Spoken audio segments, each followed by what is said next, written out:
nyakubahwa mushyitsi mukuru, nyakubahwa meya w'akarere kacu ka Karongi, banyakubahwa bayobozi mwese mu nzego z'ubuyobozi bwite bwa leta, banyakubahwa muhagarariye inzego z'umutekano, nyakubahwa perezida wa Ibuka mu karere ka Karongi,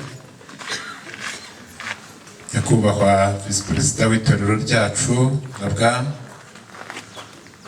nyakubahwa umuyobozi wa presibiteri ya Kirinda, banyakubahwa bayobozi n'abayobozi bungirije baza presibiteri, banyakubahwa mwese mwaje muhagarariye amatorero, kiliziya, amadini, ibigo n'imiryango ya gikristo, bashyitsi bahire mwaje kudufata mu mugongo muturutse mu matorero dufatanya yo mu Burayi, bavandimwe muhagarariye imiryango yabuze abo twibuka none, bashumba bagenzi banjye, inshuti bakristo bavandimwe, ndagira ngo muri aka kanya nihanganishe imiryango yabuze abo twaje kwibuka uyu munsi wa none. Ndabahumuriza kandi mboneraho guhumuriza abarokotse jenoside yakorewe abatutsi bose muri iki gihugu cyacu, by'umwihariko abarokokeye hano Kirinda ari nabo twaje gufata mu mugongo. Nimukomere, mukomere. Perezida wa Ibuka yabivuzeho n'abambanjirije bose, kuko dufite impamvu yo kubakomeza no kubahumuriza, ndetse duhamya ko jenoside itazongera kubaho ukundi, kandi dukomeze gufatanyiriza hamwe, twibuke, twiyubakamo icyizere cy'ubuzima, kandi tunaharanira twese ko koko jenoside itazongera kubaho, haba mu gihugu cyacu ndetse n'ahandi. Nyakubahwa mushyitsi mukuru, uyu munsi turibuka ku nshuro ya 31 abatutsi biciwe aha Ikirinda.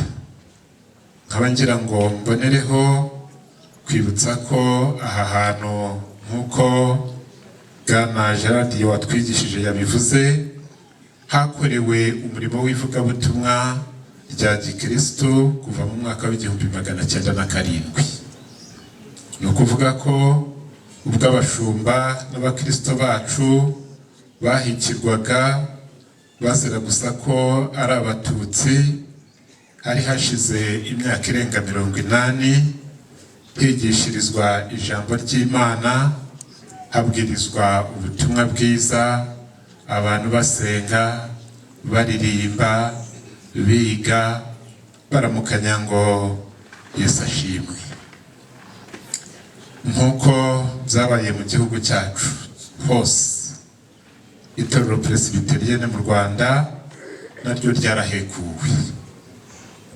ryarahekuwe kuko ryabuze abashumba, ribura abakristo baryo, abana b'Imana bicwa bazira ko baremwe ari abatutsi, nyamara kandi ntawe uhitamo uko Imana imurema, ariko biramutse binabayeho sinibwira ko umuntu yabizira. Ibyo kandi nibyo n'ubuhamya bw'ibyabereye hano Kirinda, ndetse no muri aka karere ka Karongi bugenda bugarukaho nk'uko twabyumvise mu buhamya bwatanzwe na Madame Adeline. Kimwe n'igihugu cyose rero, itorero ryakubiswe hasi, kuko abakristo n'abizera bose ntibashoboye guhagarara ku ijambo ry'Imana bamenye, bigishijwe, ngo bahagarare ku myizerere yabo ya gikristo, babe barengera cyangwa se bavugira abarenganywaga, abahigwaga, abicwaga. Bashumba bagenzi banjye, ni ngombwa ko haba ikinyuranyo uyu munsi. Imyigishirize yatugejeje kuri jenoside yakorewe abatutsi muri 1994 ntabwo igomba kuba imyigishirize yacu.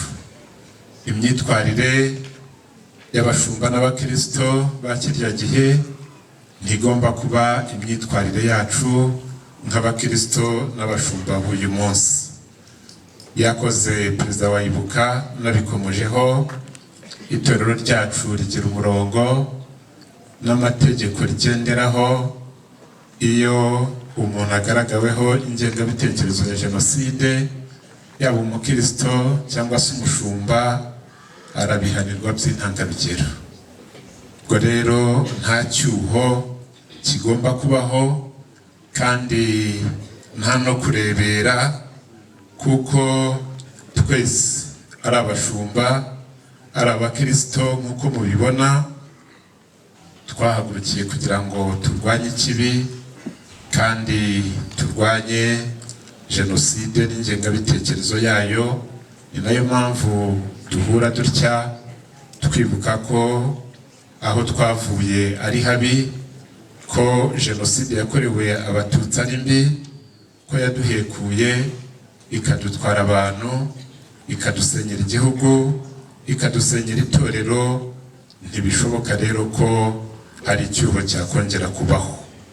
Itorero Presbyterienne mu Rwanda ryakuye amasomo akomeye muri aya mateka ashaririye y'u Rwanda rwacu.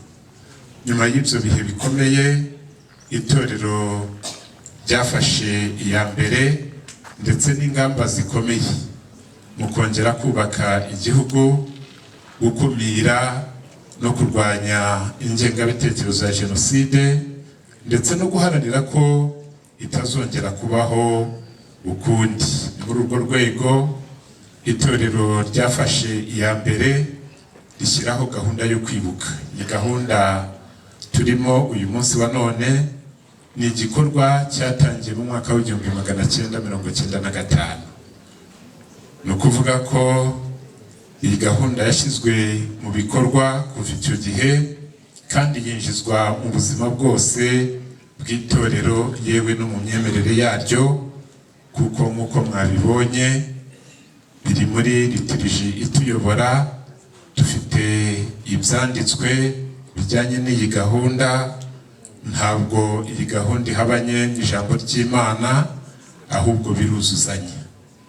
Itorero ryubatse inzibutso ari aha turi i Kirinda ndetse n'i Remera Rukoma mu karere ka Kamonyi, ariko kandi igikorwa cyo kwibuka kibera muri paruwasi zacu zose zigize itorero Presbyterienne mu Rwanda, yewe n'ibigo ndetse n'amashuri, amavuriro.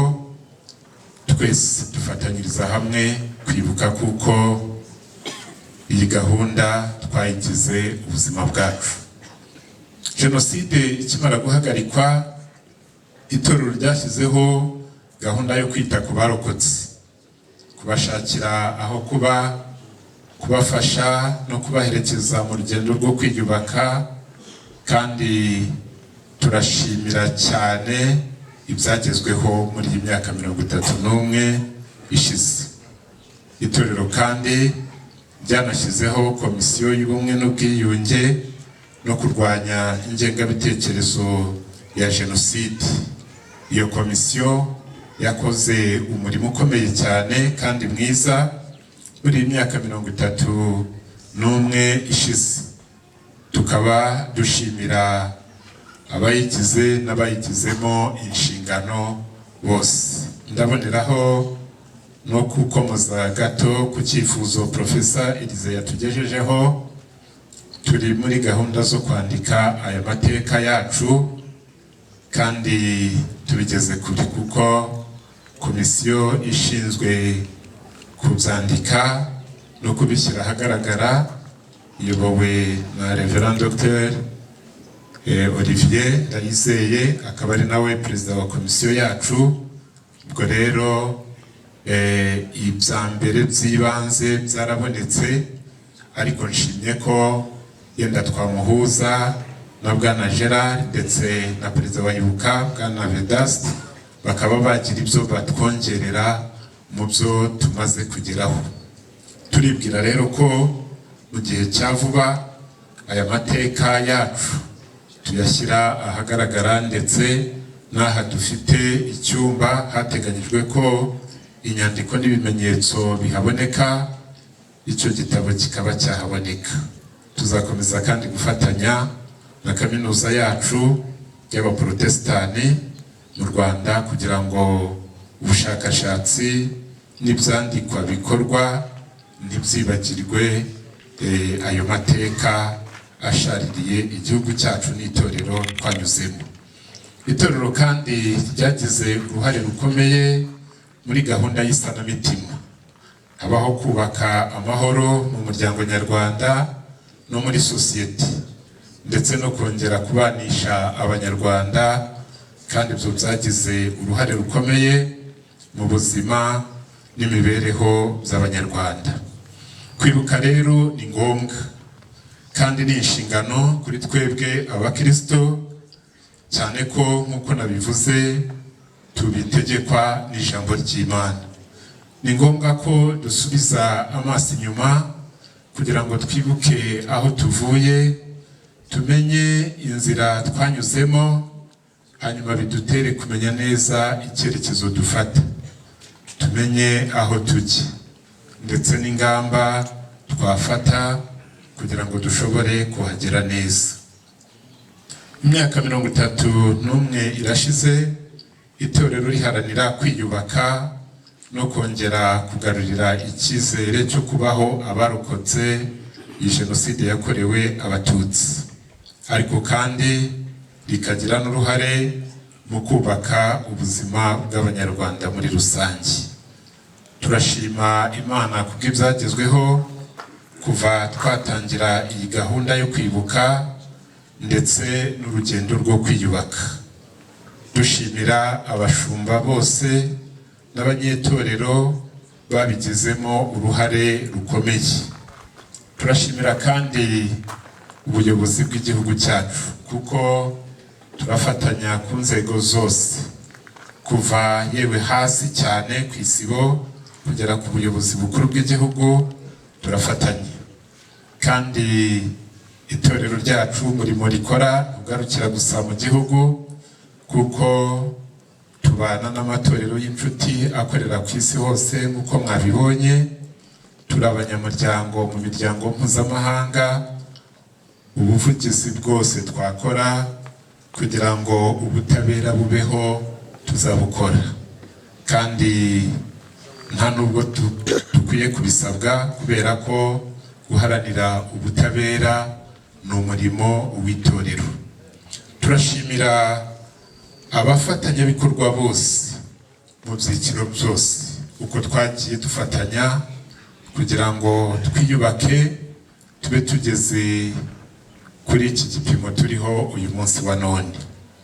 Turashimira byimazeyo abitanze kugira ngo iki gihugu cyongere kibeho, kive mu rupfu gisubire mu buzima. Turabashimira, tuzahora tubashimira, kuko nimwe dukesha ubuzima bw'abarokotse, ariko nanone nimwe dukesha ubuzima bw'iki gihugu. Nk'uko abambanjirije babivuze, ndagira ngo nsabe abakiri bato kudateshuka kuri uwo murage mwiza, ariko n'abakuze nabo bamenye ko twahisemo neza, twafashe icyerekezo ntakuka, ntitugomba guca iburyo cyangwa ibumoso, ntabwo tuzasubira inyuma. Ubwo rero ni ngombwa ko twese dufatanyiriza hamwe kubaka igihugu, kubaka itorero no kwiyubaka. Bavandimwe mwarokotse mugakika ku icumu rya Jenoside, nimukomere kandi muhumure, kuko nk'uko babivuze nanjye ndabishimangira, umugambi w'Imana kuri mwe abarokotse ni mwiza. Ni umugambi wo kubaho n'ubuzima, ibyo nibyo itorero n'igihugu tubifuriza kandi tubikomeyeho, tuzabiharanira. Itorero rizakomeza kubaba hafi no kubafata mu mugongo, rizakomeza kubabera umubyeyi muri uru rugendo rwo guharanira kubaho no kwiyubaka. Twese tuzaharanira ko ibyabaye bitazongera kubaho ukundi. Nyakubahwa mushyitsi mukuru, ndagira ngo mbonereho mbibutse ko iri torero ryafashe iya mbere mu 1996 mu nteko nkuru yaryo, risaba imbabazi ku mugaragaro, risaba Imana imbabazi, risaba abatuye isi bose imbabazi, risaba abanyarwanda imbabazi, ariko by'umwihariko risaba abarokotse jenoside yakorewe abatutsi imbabazi, kubera ko ritaranguruye ijwi igihe jenoside yategurwaga ngo rwose rikome imbere uwo mugambi mubisha. Ntabwo ryaranguruye ijwi ngo rivugire, rirengere, ritabare abicwaga, abahirwaga ari bo batutsi. Rero bashumba bagenzi banjye, bakristo bavandimwe, n'ubundi iyo confession iracyari yacu n'uyu munsi wa none. N'itorero ryacu ntituzateshuka, kuko nagahomamunwa nk'uko babivuze. Aha ku misiyoni hari intebe y'urupfu, ku misiyoni y'Iremera aho batubwiye ko byari ibiro by'urupfu. Ntibikwiye ko ahavugiwe ubutumwa, hakabwirizwa ijambo ry'Imana, hakabatirizwa abantu bahikirwa, ahubwo baba bakwiye kuhabonera ubuzima. Banyakubahwa abayobozi mu nzego zose, bashyitsi, bashumba, bakristo bavandimwe, nongeye kubashimira urukundo mwatugaragarije uyu munsi, muza kwifatanya natwe no kudufata mu mugongo kuri uyu munsi wo kwibuka abashumba, abakristo n'abanyarwanda bose basize jenoside yakorewe abatutsi muri iki gihugu, ariko by'umwihariko hano i Kirinda. Ndongera kandi no gushimira Presbyteri ya Kirinda na Paruwasi uburyo bafatanyije bagategura neza uyu munsi, ndetse bakitabira ari benshi, kuko ibi nabyo bigaragaza ko twese dutahiriza umugozi umwe, kandi ko twahagurukiye kubaka itorero n'igihugu. Ari abashumba, abakozi mu mirimo itandukanye, uwatuganirije ku ijambo ry'Imana, n'uwaduhaye ikiganiro, Muhanzi Rwema na korali badufashije muri gahunda, watugejejeho ubuhamya Madame Adeline, abakristo mwese n'inshuti zacu mwese, ndabashimiye, mwagize neza kandi Imana ibibahera umugisha. Dukomeze rero kwibuka kandi twiyubaka. Murakoze. Nyakubahwa mushyitsi mukuru, ndagira ngo munyemerere mutugezeho ubutumwa bw'umunsi mwatugeneye. Murakoze.